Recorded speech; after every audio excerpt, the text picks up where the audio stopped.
Madurai AIIMS மருத்துவமனையின் உட்கட்டமைப்புகள் இதர வசதிகளை விளக்கும் வகையில் எய்ம்ஸ் மருத்துவமனையின் மாதிரி படம் வெளியிடப்பட்டிருக்கிறது.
மதுரையில் கட்டப்பட்டு வரும் எய்ம்ஸ் மருத்துவமனையின் மாதிரி வீடியோ வெளியாகியிருக்கிறது.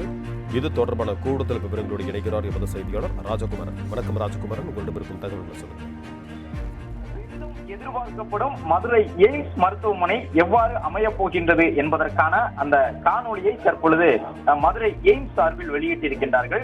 மத்திய அரசு மேற்கொண்டு வரக்கூடிய அந்த எய்ம்ஸினுடைய கட்டுமான பணிகள் முதல் கட்ட பணிகளை பொறுத்தவரை 2026 ஜனவரி மாதம் நிறைவடைய இருக்கின்றது. கட்டுமான பணிகள் நிறைவடைந்து முழு அளவில் 2027 ஆண்டிலே அது செயல்பாட்டுக்கு வர உள்ள நிலையில்தான் இந்த கட்டுமான பணி தொடர்பான காணொலியை எய்ம்ஸ் மருத்துவமனை நிர்வாகம் தரப்பில் வெளியிட்டிருக்கின்றார்கள். அதன்படி மதுரையில் அமைய போகின்ற எய்ம்ஸ் மருத்துவமனை பல்வேறு சிறப்பு அம்சங்களோடு அமைய போகின்றது என்பதை சுட்டிக்காட்டக்கூடிய விதமாக இந்த காணொலி அமைந்திருப்பதை நாம் பார்க்கின்றோம். இது குறிப்பாக நோயாளிகளுக்கு மட்டுமல்லாமல் நோயாளிகள் உடன் வரக்கூடிய அந்த பராமரிப்பாளர்களான அட்டண்டர்களுக்கும் தனியாக அந்த படுக்கை வசதிகள் எல்லாம் செய்து கொடுக்கப்படுகின்றன. கிட்டத்தட்ட ஒரு விமான நிலையம் எவ்வாறு இருக்குமோ அதே போன்ற முகப்பு பகுதி விமான நிலையத்தை போன்று அங்கு வரக்கூடிய நோயாளிகள், அவர்களோடு வரக்கூடிய பராமரிப்பாளர்கள் உள்ளிட்டவர்கள், பாதுகாவலர்கள் உள்ளிட்டவர்கள் அமருவதற்கான அந்த வரவேற்பாதை உள்ளிட்டவை எல்லாம் பிரம்மாண்டமாக அமைக்கப்பட்டிருக்கின்றன. அது மட்டுமல்லாமல் அந்த சாலைகள் உட்பட அனைத்து வசதிகளுமே அந்த நவீன முறையில் செய்யப்பட்டிருக்கின்றன. ஹெலிகாப்டர் மூலமாக எய்ம்ஸ் மருத்துவமனையை அடைவதற்கான வசதிகளும் இருக்கும் என்று சுட்டிக்காட்டக்கூடிய விதமாக அதற்கான ஒரு சில கட்டுமானங்களும் மேற்கொள்ளப்பட்டிருக்கின்றன. அதாவது ஒரு ஹெலிகாப்டர் மருத்துவமனை வளாகத்தை நோக்கி வரக்கூடியதை போன்று. எனவே நவீன முறையில் இந்த எய்ம்ஸ் மருத்துவமனை அமைய போகின்றது. ஹெலிகாப்டர் மூலமாகவும் நோயாளிகளுக்கு உடனடியாக அந்த எய்ம்ஸ் மருத்துவமனைக்கு அழைத்து வருவதற்கோ சிகிச்சை வழங்குவதற்கோ வாய்ப்புகள் இருக்கும். ஏனென்றால் ஏர் ஆம்புலன்ஸ் சேவை உள்ளிட்டவையெல்லாம் தற்பொழுது பிரபலமடைந்து வருகின்றன. எனவே அதையும் சுட்டிக்காட்டக்கூடிய விதமாக இந்த காணொலியிலே ஹெலிகாப்டர் வந்து நிற்பதை போன்ற அந்த புகைப்படங்கள் இடம்பெற்றிருக்கின்றன.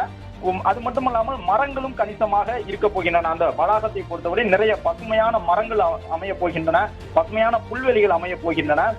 ஆயுஷ் மருத்துவமனைக்கு தனியாக ஒரு கட்டணம் கட்டப்பட்டு இருக்கின்றது. எனவே இந்த எய்ம்ஸ் மருத்துவமனை கட்டுமானம் என்பது முழுக்க முழுக்க நவீனத்தோடு பல்வேறு விதமான வசதிகளோடு, பார்க்கிங் வசதிகள், விசாலமான சாலைகள், வரவேற்பு அறைகள் எல்லாம் பிரம்மாண்டமாக அமைய போகின்றன. 2026 ஆண்டு ஜனவரி மாதத்திலே முதல் கட்ட பணிகள் நிறைவடையும் எனவும் முழுமையான மருத்துவ பணிகள் உள்ளிட்டவை எல்லாம் இரண்டாம் கட்ட பணி முடிவடையக்கூடிய 2027 ஆண்டில் தொடங்கிவிடும் என்றும் குறிப்பிட்டிருக்கின்றார்கள்.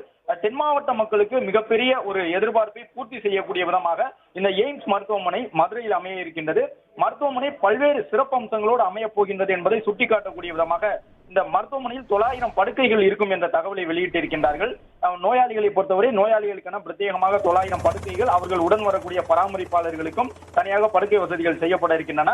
அந்த லாபி பகுதியை பொறுத்தவரை விமான நிலையம் போன்று இருக்கக்கூடிய காட்சிகளை பார்க்கின்றோம். இதுபோன்று பல்வேறு விதமான வசதிகளோடு இந்த எய்ம்ஸ் மருத்துவமனை அமைய உள்ளதற்கான காணொலியை மத்திய அரசு தரப்பில் வெளியிட்டுள்ளனர்.